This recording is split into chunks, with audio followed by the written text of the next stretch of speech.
Assalamualaikum warahmatullahi wabarakatuh.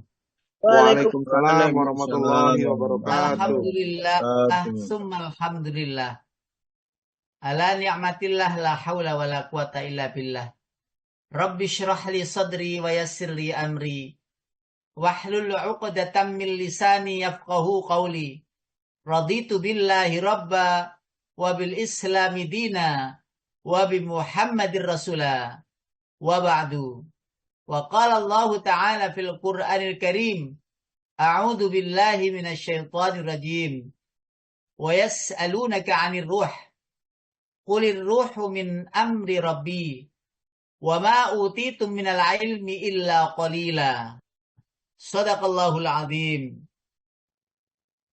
Yang saya hormati, bapak-bapak, ibu-ibu, seluruh peserta ngaji pagi Asyifa Online, yang kami hormati pula seluruh pengurus pengajian di online Asyifa ini, wabil khusus Ustadzina Kiram, Bapak Haji Ustadz Sukardi, dan seluruh yang saya cintai, yang saya banggakan, asatidah yang selalu memandu, membarengi, menyandingkan diri kita setiap pagi untuk thalabul ilmi.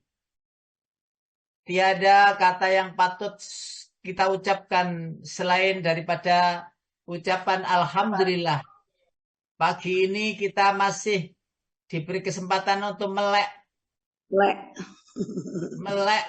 untuk melek ilmu.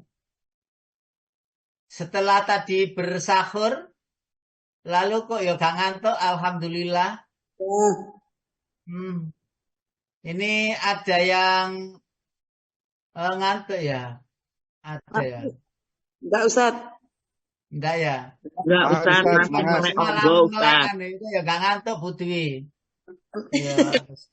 Sajan aku ya rada ngantuk. Soalnya melekan mambungi mau. Sama Tapi saya. karena panjenengan lihat, jadi ngantuk boleh hilang. Ya, betul. Bila alamin, tetap bersyukur kepada Allah. Ramadan mulia ini ayo kita jadikan istimewa.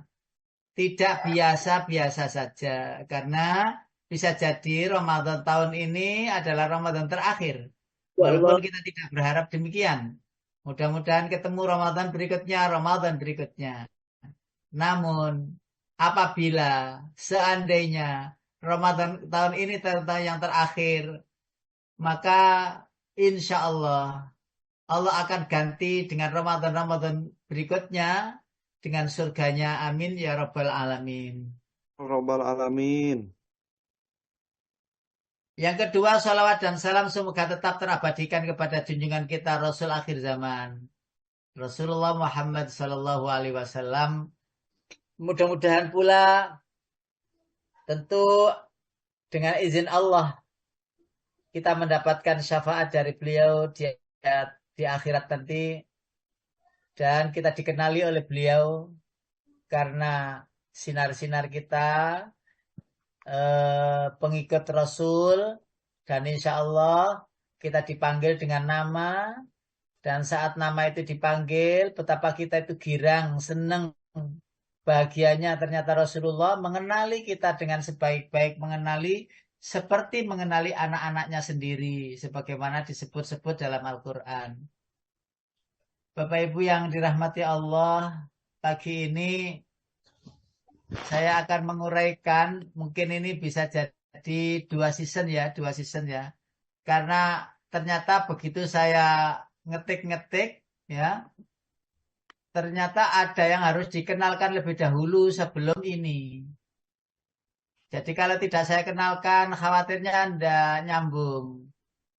Jadi ingin saya berbukanya rohani dan berbukanya jasmani. Sepintas mungkin panjenengan maksudnya sudah nyambung.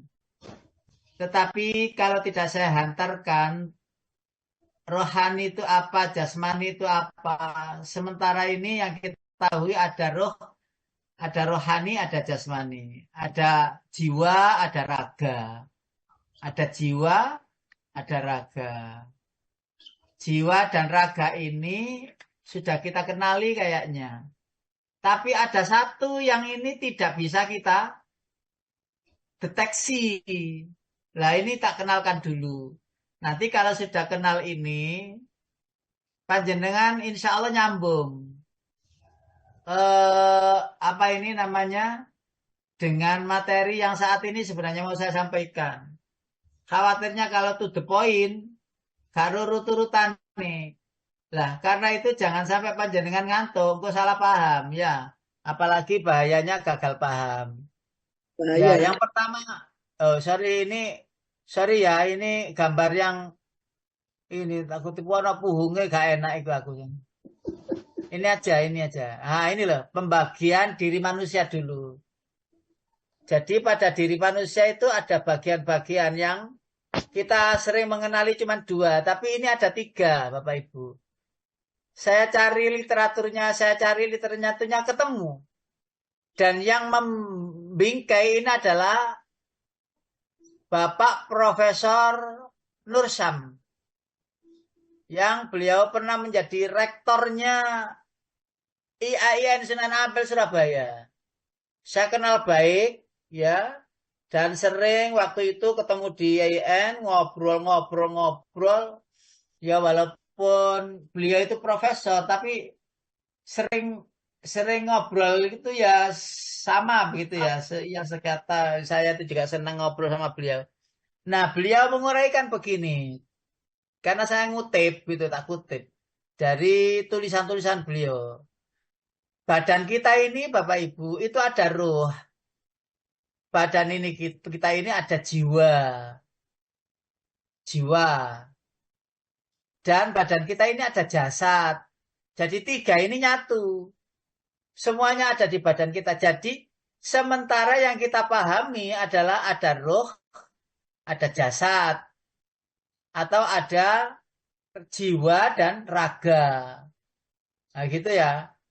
Tetapi sebenarnya 3-3-nya ini ada di dalam tubuh kita. Nah ayo kita telaah sebentar. Gini penelaannya itu. Sekarang kita pikir jasad ya. Jasad ya adalah tubuh atau fisik manusia. Yaitu ada kepala, tangan, kaki, punggung, telinga, dan seluruh yang terkait dengan fisik. Wes, semuanya pada paham. Terus fisik atau jasad itu yang terlihat oleh mata atau yang melalui penginderaan. Ya, diindra, dipegang ya. Mungkin ada orang yang tidak melihat, tapi terasa, dipegang terasa atau terlihat, nampak gitu ya. Jasad yang diketahui oleh alat teknologi ya tidak nampak, yaitu ada di dalam atau jeroan, ada jantung ya tidak nampak kan, ada hati, ada paru, ginjal, dan ini dunia kedokteran ya yang mengupas bahwa dalam apa ini namanya tubuh yang nampak ini ada yang tidak nampak di dalamnya, termasuk sel-sel ya, termasuk cairan-cairan di dalam. Semuanya pengupasan tentang jasad. Terus yang keempat, jasad itu fisik, maka kebutuhannya juga fisik. Jasad itu dari tanah, maka kebutuhannya untuk menghidupi jasad itu juga dari unsur tanah. Nampak fisik, nampak terpegang, nampak terdeteksi, nampak oleh kedokteran dengan teknologi dalam-dalamnya juga ditampakkan. Nah sekarang kita bahas roh. Adalah sesuatu yang lain. Roh itu, ruh, tidak bercorak bendawi. Tidak bisa dipegang-pegang gitu kayak jasad. Terus bisa menghidupkan fisik. Songgok daging yang tidak berdaya. Karena adanya roh itu pasti bergerak-gerak. Ya, berdaya, bergerak, berfungsi.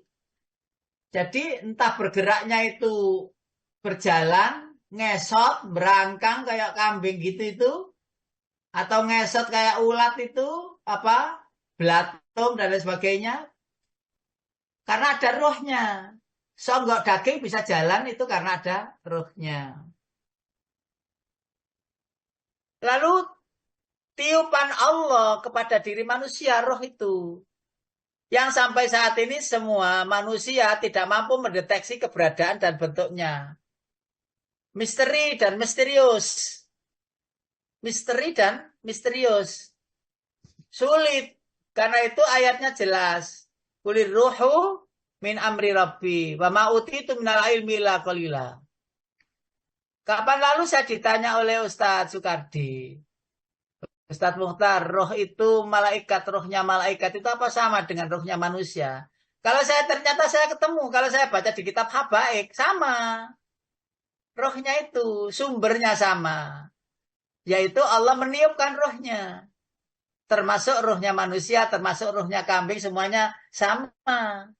Jadi roh itu tambahan dari Allah untuk agar sesuatu jadi hidup. Bergerak, berjalan, dan sebagainya sama. Persoalannya sama modelnya lah itu tidak bisa berlanjut. Yang jelas wa nafakha fihi miruhi. Semua roh itu berasal dari sumber yang sama Allah. Ternyata saya baca situ loh, ya Allah ketemu jawabannya di sini. Waktu itu saya tidak menjawab, beliau tanya itu. Lalu ngobrol-ngobrol tanya kok enggak ya urusan Allah, roh itu yang paling tahu. Tetapi ternyata terjawab di kitab Habaik. Jelas kiranya apa jasad dan apa roh. Sekarang Bapak Ibu, kita membahas tentang jiwa. Ini yang juga misterius. Nah ini sebelum membahas tentang makanan-makanannya, berbukanya dan seterusnya. Jiwa. Bapak Ibu yang dirahmati Allah.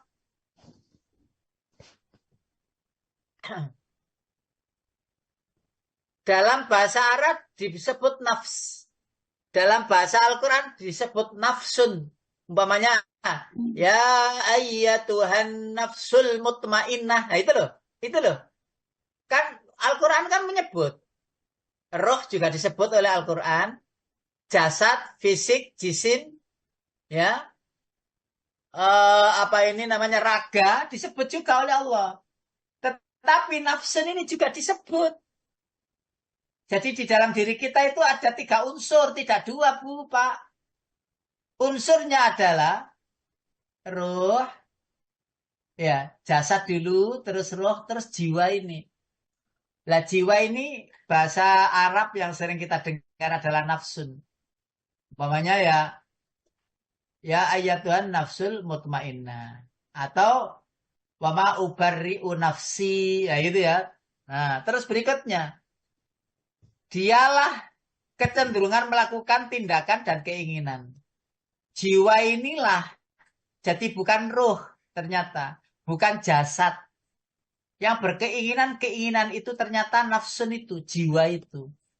Keinginan baik, keinginan tidak baik, keinginan apa ini namanya, keinginan senang, keinginan kadang tidak senang, itu ternyata jiwa ini yang berperan. Gitu loh ya. Ini jangan ngantuk loh ya, nanti gak nyambung nanti. Jadi Enggak, 3 unsur ini kita telaahkan dulu. Nah, jadi uraian ini panjenengan sudah temui banyak di Quran. Cuma tak ringkas-ringkas begini. Yang ketiga, Bapak Ibu, ketahuilah di dalam diri manusia ada segumpal daging. Ini yang rumit juga. Sering sih kita dengar kalimat hadis ini ya. Ada segumpal daging. Jika baik, semua jasad jadi baik. Jika buruk, semua jasad jadi buruk. Dan itu adalah hati. Itu kan hadisnya. Saya ulangi. Ketahuilah di dalam diri manusia ada segumpal daging. Wes. Jika baik, daging itu semua jasad jadi baik. Jika buruk, daging itu semua jasad jadi buruk. Dan itu adalah hati. Coba. Hati itu apa sih hati itu? Ternyata begini Bapak Ibu. Ternyata begini. Hati ada fisiknya. Hati itu kan ada fisiknya. Dokter bilang ini hati itu loh dipegang warnanya merah-merah itu. Oleh teknologi kedokteran dan juga ada non fisik. Jadi hati itu ada fisiknya, ada bendanya yang disebut oleh Rasulullah itu. Ya, segumpal daging itu. Fisiknya ada, kita ambil itu kan daging sering kita potong-potong, dagingnya kambing tuh untuk sate itu tuh.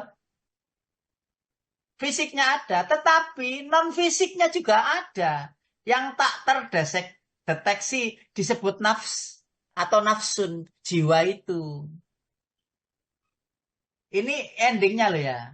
Seperti otak kita itu loh Bapak Ibu dapat dikaji secara medis. Ada saluran-saluran, ada saraf-saraf.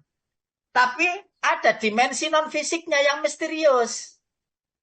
Contohnya ini, Pak Mukhtar, jenengan ingat tak Pak Kodar itu? Umpamanya saya tidak ketemu Pak Kodar itu 2 tahun, 3 tahun. Pak Kodar yang mana ya? Saya jawab. Loh, Pak Kodar yang Kaliasin itu loh. Loh, terus saya itu teringat wajahnya Pak Kodar itu. Yang difoto itu apa iki jenenge bungkusan serban karo kacamata anireng itu. Ingat saya itu. Oh, yang itu tuh loh. Itu loh tersimpan di mana? Di otak kita itu loh tersimpan di mana? Kok bisa muncul begitu saja? Lah itu kan nggak bisa fisik. Ditampakkan gambare ditokne muncul kan nggak bisa kan di print kan nggak bisa. Tapi otak kita itu menyimpannya. Loh, penyimpanannya itu di mana? Ini yang misteriusnya di situ. Termasuk hati kita itu Bapak Ibu. Hati kita itu kan sedih, seneng, ya di situ itu tempatnya. Ya. Terus apa ini namanya? Tenang, kadang-kadang gelisah, itu loh. Itu di situ tempatnya. Bahkan termasuk iman ditanam di situ oleh Allah. Seakan-akan Allah itu hati itu ya penentu segala. Sehingga iman itu ditanam di situ, senang, susah, ya terus tenang, gelisah ada di situ. Loh, fisiknya itu kan ada warna merah itu. Terus gelisah itu gimana modelnya? Kalau ada kita mungkin gelisah, itu mungkin warnanya berubah. Atau kalau kita senang, mungkin warnanya berubah. Mungkin saja, tidak tahu. Tetapi yang jelas, dalam hadis tadi bilang begitu. Jika fisik secara fisik, gumpalan daging yang namanya hati itu bagus, itu bisa mempengaruhi seluruh tubuh jadi bagus. Loh, kok bisa mempengaruhi wong itu hati itu? Yang segumpal gitu aja itu. Ternyata itu pusat apa saja yang terjadi di dalam tubuh kita. Maka tidak aneh jika ada orang yang bilang, kalau sering hasut, itu kan keluarnya dari jiwa tadi itu, nafsu tadi itu. Ya keluarnya dari hati itu. Maka penyakit yang akan ditimbulkan dari seringnya hasut, dengki, itu ini di badan itu. Sakit yang ini atau sakit yang ini gitu. Sehingga orang bisa deteksi, kenapa sakitnya? Oh sakit ini. Oh hilangkan aja hasut. Hilangkan saja dengki. Insya Allah akan sembuh. Loh, sampai bisa dideteksi demikian. Walaupun itu pun tidak tepat secara 100% gitu, tidak. Atau mungkin di dalam hati kita ada sombong. Kesombongan itu kan jiwa. Kesombongan itu kan nafsu juga. Yang sumbernya ya dari tempat yang sama, yaitu hati. Maka sakitnya ini, sakitnya itu, dan lain sebagainya. Pertanyaannya memang aneh. Kenapa ketika hati itu diganti transplant? Loh, diganti hatinya orang kafir umpamanya. Tidak kenal Islam. Kenapa orang tersebut masih Islam? Masih mukmin? Coba, kan tak misterius bener tuh itu. Katanya hati itu kalau ada imannya maka tenang. Kalau ada nafsul mutmainnnya, hal-hal yang berkenaan dengan ketenangan jiwa karena mukminnya, karena keimanannya itu. Lalu hati itu dipotong bersih, diganti hatinya orang lain, hatinya apa orang yang transplant gitu. Hmm? Hatinya itu diganti di situ, orangnya kafir. Pertanyaannya, kenapa tidak kafir orang itu? Wah, misterius itu. Sulit itu untuk deteksi. Dokter tidak bisa. Begitu hidup siuman, dia masih ingat dirinya namanya ini. Keluarganya masih, imannya, Qurannya juga masih bisa membaca Quran. Nggak ada ini perubahan. Nggak ada perubahan. Nah, lalu pertanyaannya begini. Umpamanya orang itu hasut, dengki, kafir, lalu transplant hatinya orang mukmin yang beriman, taruh di situ, hati ini dia rusak, livernya rusak. Apakah dia terus akan beriman? Ya tidak pula, tidak pula. Jadi di dalam diri kita ini ada yang misterius, tak bisa dideteksi oleh ilmu dan teknologi kedokteran pun tidak nyambung ke sana. Tidak bisa menembusnya. Karena itu Bapak Ibu yang dirahmati Allah, jika yang diurus itu hanya keinginan, ya, saya ini, sehingga manusia itu kalau kal hayawan, ada yang disebut kal hayawan, seperti hewan. Ya, perangkat yang tadi 3 itu akan menjadi seperti hewan jika tidak diurus dengan baik. Kalau yang diurus itu hanya keinginan, maka dia seperti hewan. Jika yang diurus itu nafsu, dia akan tetap seperti hewan. Jika yang diurus itu hanya perkara dunia yang fana ini, sama hewan. Jika yang diurus itu perkara tanah, kekayaan, dan lain sebagainya, sama. Wilayah itu kan hewan. Umpamanya ada kera, itu kan berebut wilayah, berebut tanah kepemilikan. Itu sudah dimiliki oleh kera itu. Atau dimiliki oleh binatang yang lain. Jadi binatang yang lain itu sudah menguasai area di mana dia, areanya di sana. Ada yang lain datang, diusir. Lah ini memang binatang. Nah, jika yang diurus itu perkara makanan untuk fisik, ya ini kan Ramadan. Berarti ya sama seperti hewan, karena hanya mengurus fisik saja. Jika yang diurus itu keduniawian, termasuk diantaranya adalah hewan. Jadi memang hewan itu untuk hidup di dunia ini saja.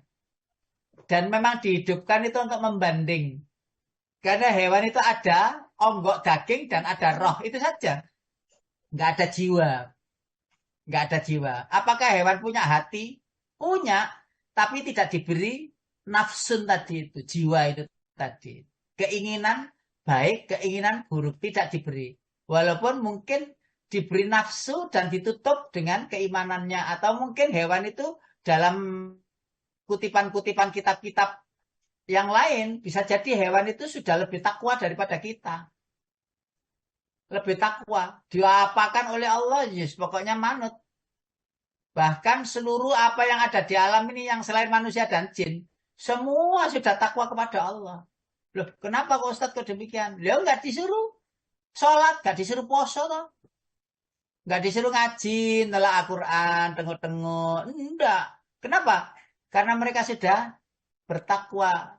Makanya ada ayat itu gini. Wa inna daral akhirata lahiyal hayawan. Ada kan begitu? Ayo kita carikan ayatnya. Wa inna daral akhirata lahiyal hayawan. Terdapat di dalam surat wa ma hadhil hayatud dunya, surat Al-Ankabut Pak Qadar. Surat Al-Ankabut ayat 64. Surat Al-Ankabut itu surat yang ke-28 nggih. 29. 29 nggih, monggo Pak. Surat Ayat 29 ayat 64. Iya, langsung, Pak. Langsung monggo. Iya. Bismillahirrahmanirrahim. Dan kehidupan dunia ini hanya senda gurau dan permainan. Dan sesungguhnya negeri akhirat itulah kehidupan yang sebenarnya. Sekiranya mereka mengetahui. Bapak Ibu yang dirahmati Allah, kalau panjenengan melihat secara fisik tulisan wa inna daral akhirata lahiyal hayawan. Lahiyal hayawan. Dan sesungguhnya negeri akhirat itu seperti hidupnya binatang. Bebas. Panjenengan sudah tahu kan binatang itu bebas. Ya, bebas dalam kehidupan artinya tidak dibebani oleh tugas. Tidak dibebani sholat, zakat, puasa.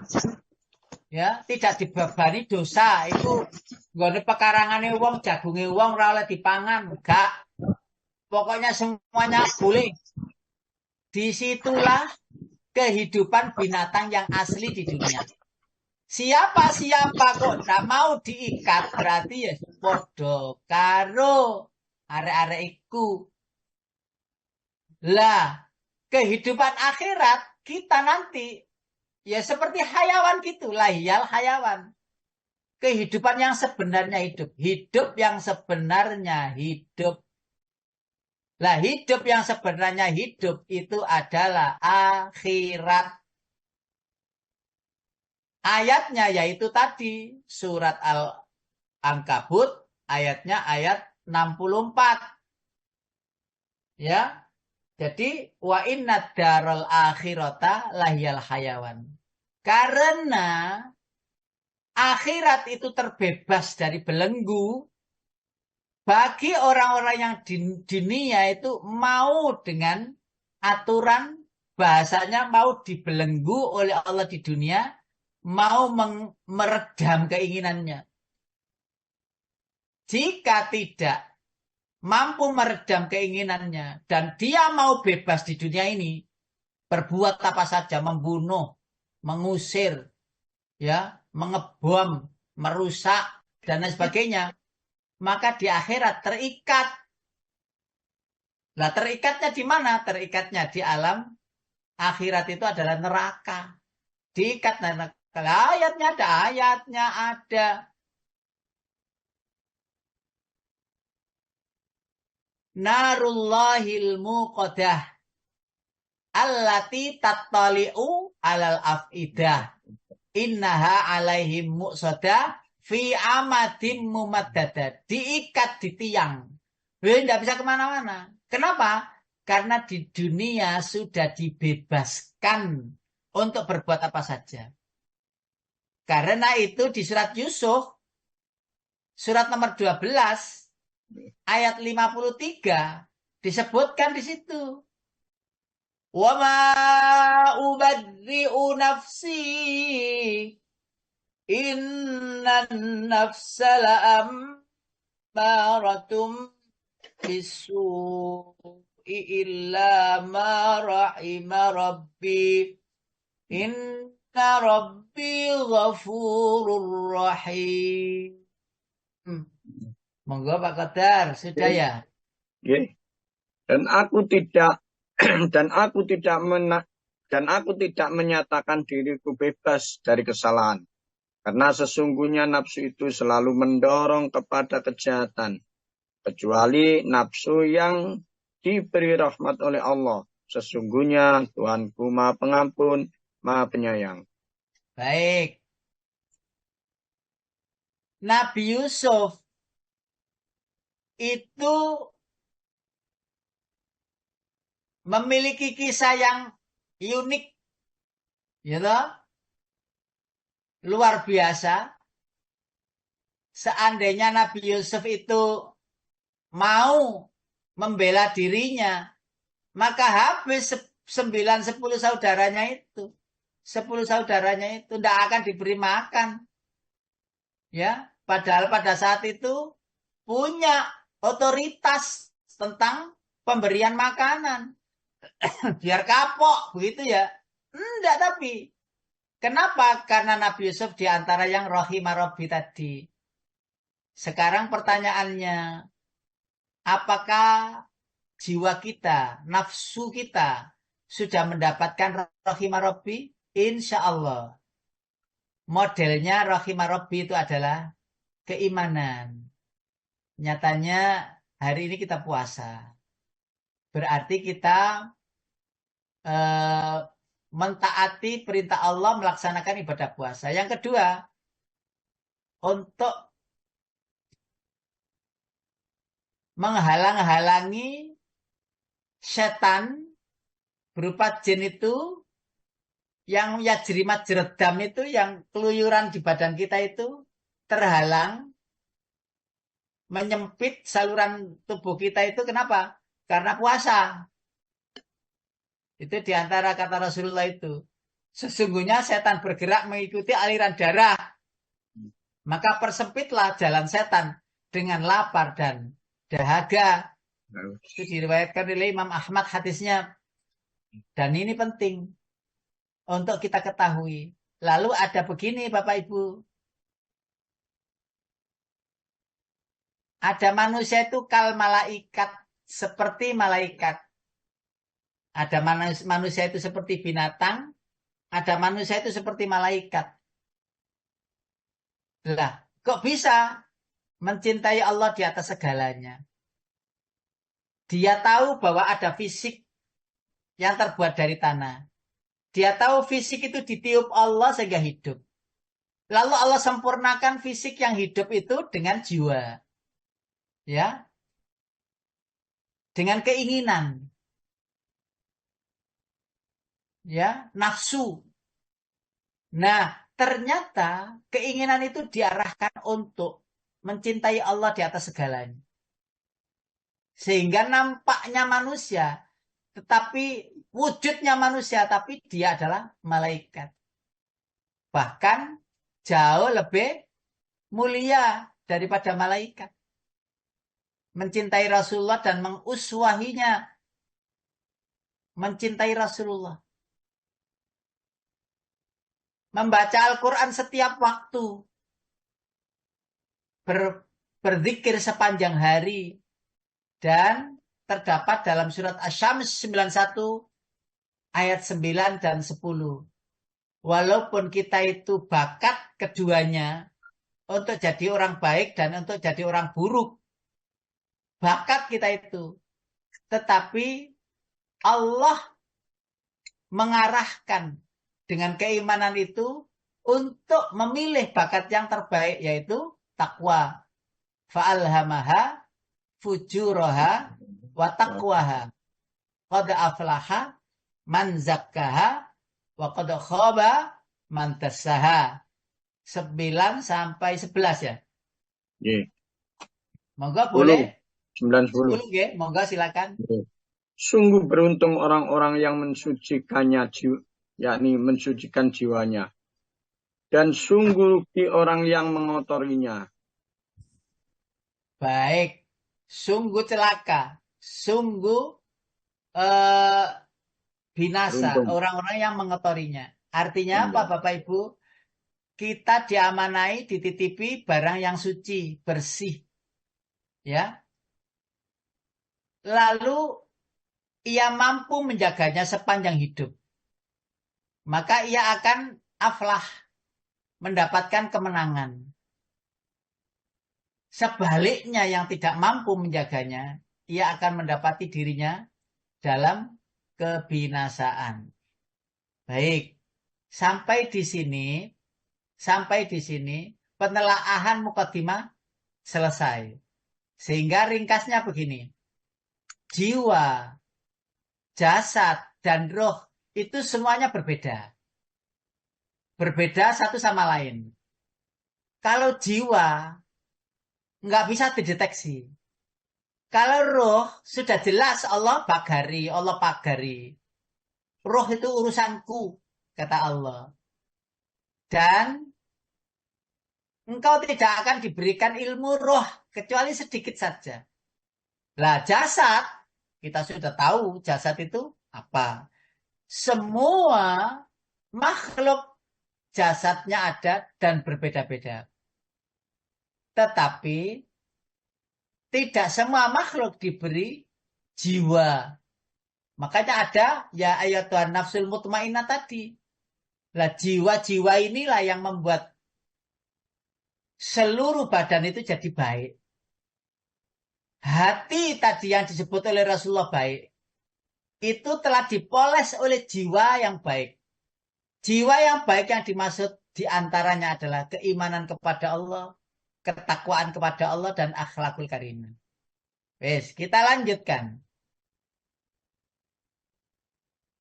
Berbukanya jasmani. Lah ini saya hantarkan lagi sebelum ke sini. Kita melihat patron diri kita. Jasad kita. Kita lihat, simak dulu Al-Quran. Yang pertama, jasmani dan asal kejadiannya. Bapak Ibu, boleh dilihat Pak Qadar, surat nomor 37.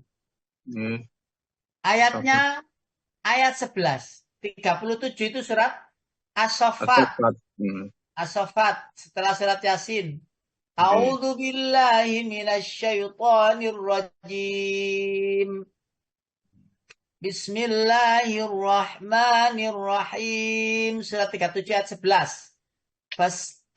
Fastaftihim ahum asyaddu khalqan. Nama. Surat 37 ayat Surat 37 ayat 11. Surat 37 ayat 11. Fastaftihim ahum asyaddu khalqan amman khalaqna. Inna khalaqnahum min tinil lazib. Silakan, boleh diterjemahkan. Maka tanyakanlah kepada mereka, yakni musyrik Mekah, apakah penciptaan mereka yang lebih sulit ataukah yang telah kami ciptakan itu? Sesungguhnya kami telah menciptakan mereka dari tanah liat. Dari tanah liat. Ini pertanyaan Allah dilewatkan lisan Rasulullah untuk menanyakan kepada orang-orang Quraisy yang tidak bertuhan Allah. Lalu Rasulullah menyampaikan ayat ini kepada mereka. Wahai orang-orang Quraisy, kalian menyembah itu.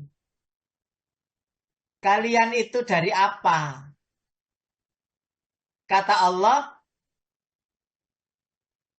penciptaan langit jauh lebih besar daripada menciptakan kalian yang dari tanah liat.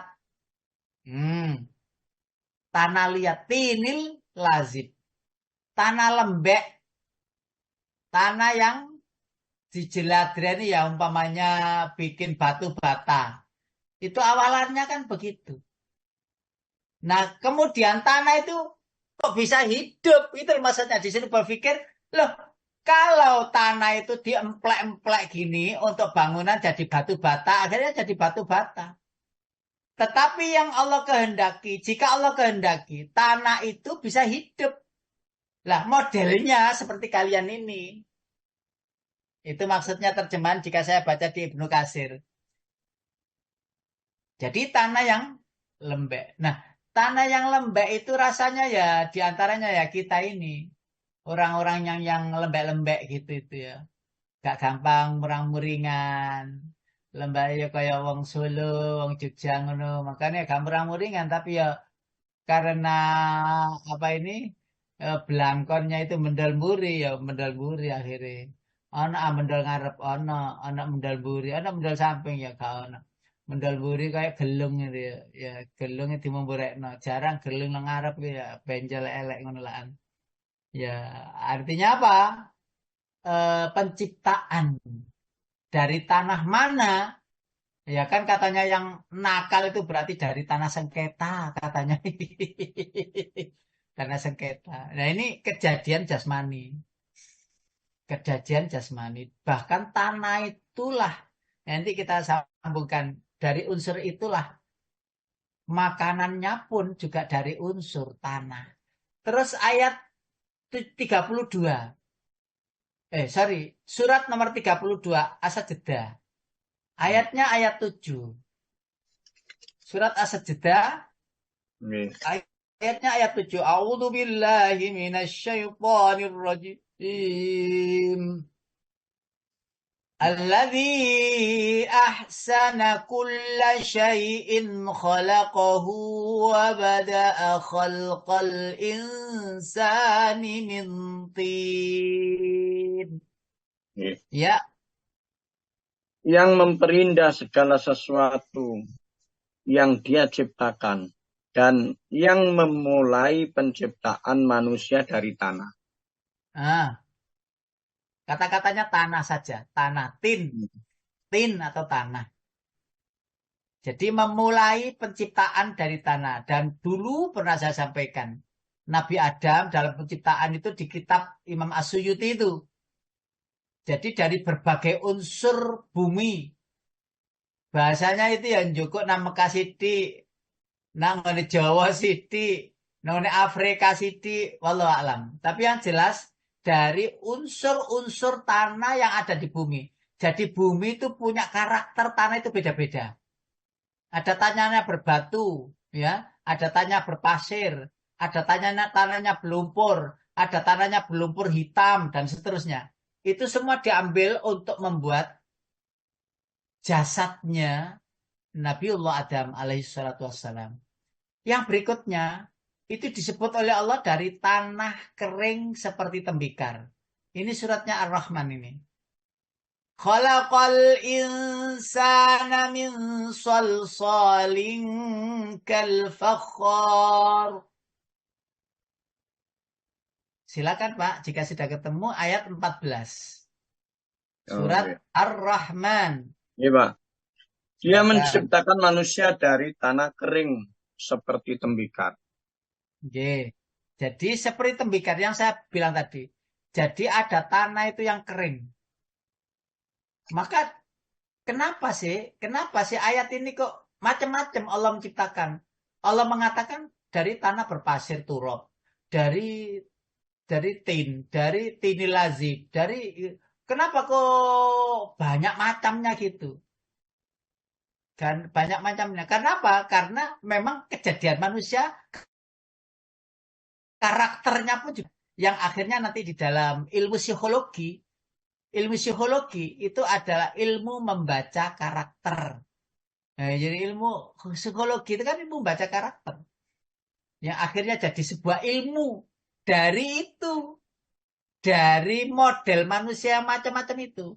Jadi sebuah ilmu pengetahuan namanya psikologi. Ada psikologi kepribadian, ada psikologi anak, ada psikologi lansia dan sebagainya.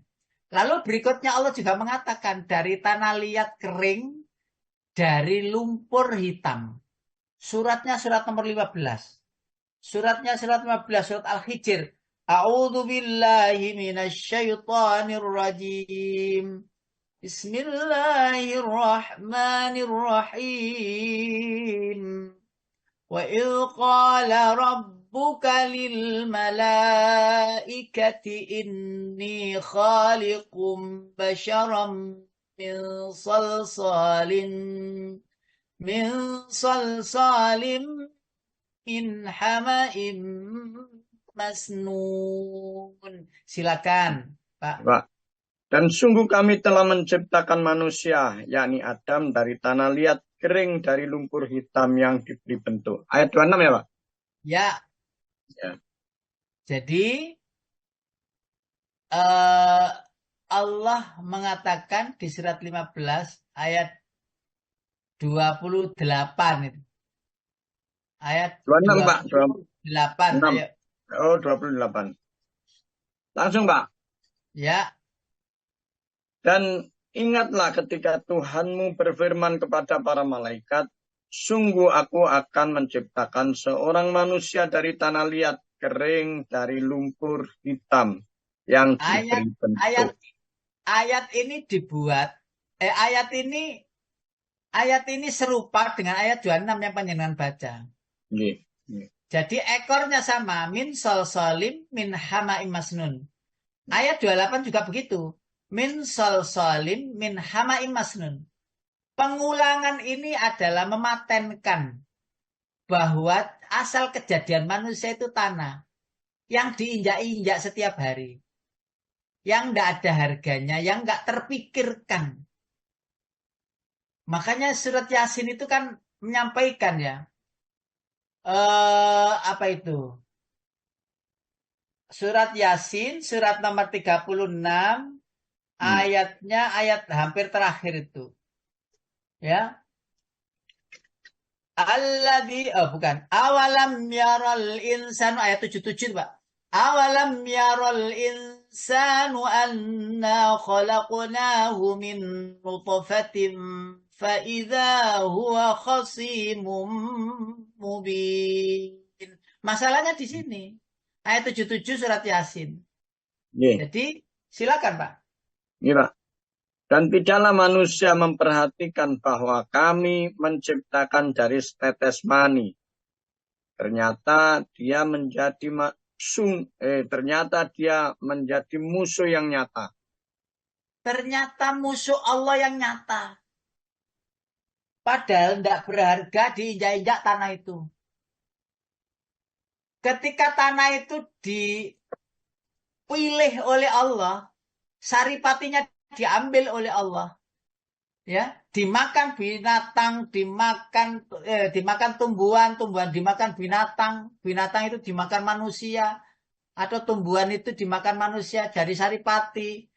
Akhirnya dibikin di unsur-unsur itu manusia. Lah, kok tidak menyadari bahwa dirinya dulunya itu bukanlah apa-apa dan bukanlah siapa-siapa. Ketika jadi apa-apa dan jadi siapa-siapa, kenapa kok menjadi penentang Allah nomor 1? Ngapunten.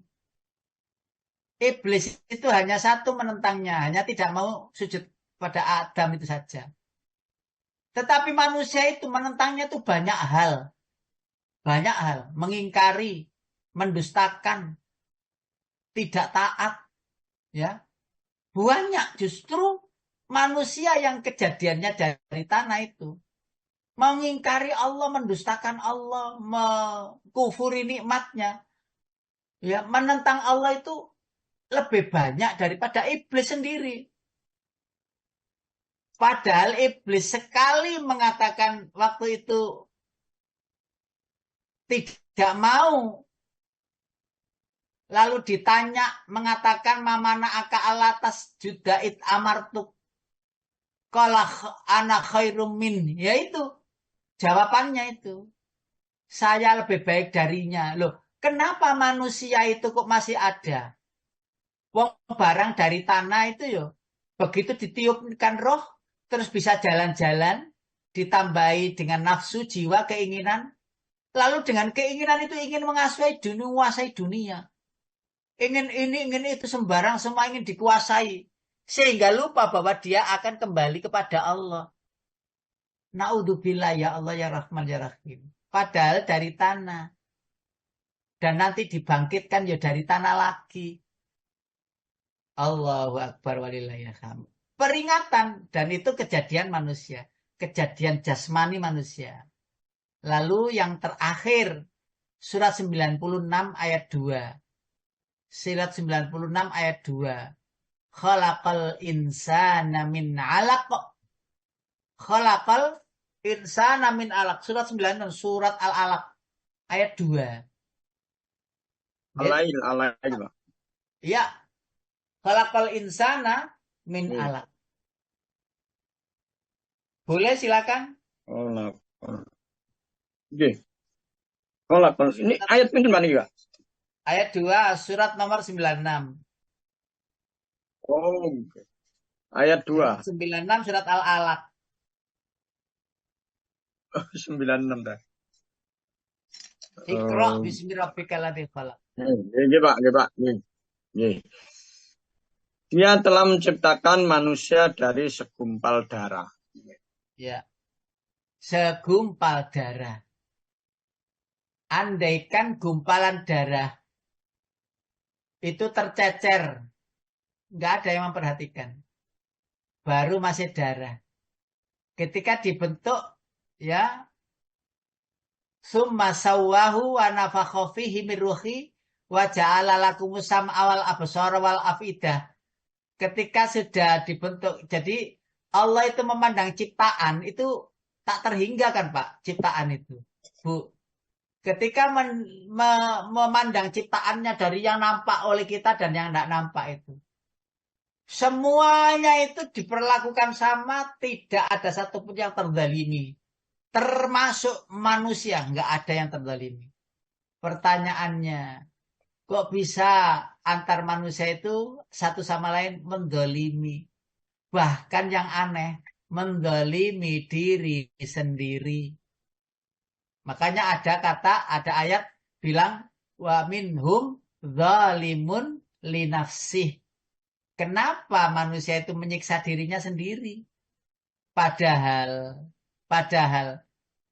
Allah akan melihatnya bagaimana kerja kerasnya di bumi dalam hal ibadah untuk bisa kembali kepada Allah sebagai investasi sangu transport menuju kembali kepada Allah Sang Pencipta yang memilikinya. Maka yang akan kembali itu mana? Mana yang akan kembali? Ya semua itu. Ada rohnya, ada jasadnya, ada jiwanya. Semua dikembalikan oleh Allah bareng-bareng itu. Sama masing-masing menjadikan saksi di antara masing-masingnya lain. Tangannya, kakinya, ya. Al-yauma nakhtimu ala afwahihim wa tukallimuna aydihim wa tashhadu arjuluhum bima kanu yaksibun. Yang terakhir Bapak Ibu, ayat ini Pak, yang panjenengan hafal surat Yasin, al-yauma nakhtimu ala afwahihim. Pada suatu hari mulut dikunci, tangan berbicara. Watu kalimuna aydihim. Loh, sampai di sini saja itu nggak usah nunggu akhirat Pak. Sudah terbukti ada di dunia ini bahwa tangan berbicara, mulut tertutup. Ayo, deloken po arek-arek sing kumpul-kumpul nongone kafe-kafe, nang warung-warung, nang kopi-kopi ku. Lak meneng kabeh. Sing ngomong apa? WA-e. Loh, bisa kok jejer itu. Ya, laki-laki perempuan nggak ngomong. Tapi bicaranya itu dengan WA itu, tangan-tangannya. Ngomong dengan WA, jadi kita nggak tahu dia ngomong apa. Karena apa? Bicaranya melalui WA-nya itu. Saling saut menyaut, kangkling. Berarti sudah terbukti begitu itulah. Dan di akhirat itu nanti begitu juga. Lebih heboh dan lebih luar biasa. Mulut ditutup. Ya, di dunia aja mulut sudah ditutup kan. Ya, mau ngomong sidik penjara ya, penjara. Ayo, itu. Mau ngomong sidik penjara. Bisa terjadi di dunia ini. Semuanya akan terbukti sebelum adanya akhirat. Memang sudah ada di dunia, bukti-bukti akan adanya akhirat sudah ada di dunia. Terus mau kita tidak beriman kepada Allah tentang hari kemudian? Tidak mungkin. Semuanya sudah terjadi di dunia ini. Di akhirat itu tinggal penahbisan saja, matenkan saja, ya, memperjelas saja. Seperti begini. panjenengan kan sudah beriman. Kita semuanya kan sudah beriman. Mengaku bahwa asli beriman, pokoknya beriman lah. Ya, mengaku beriman. Lalu Allah menginginkan kita.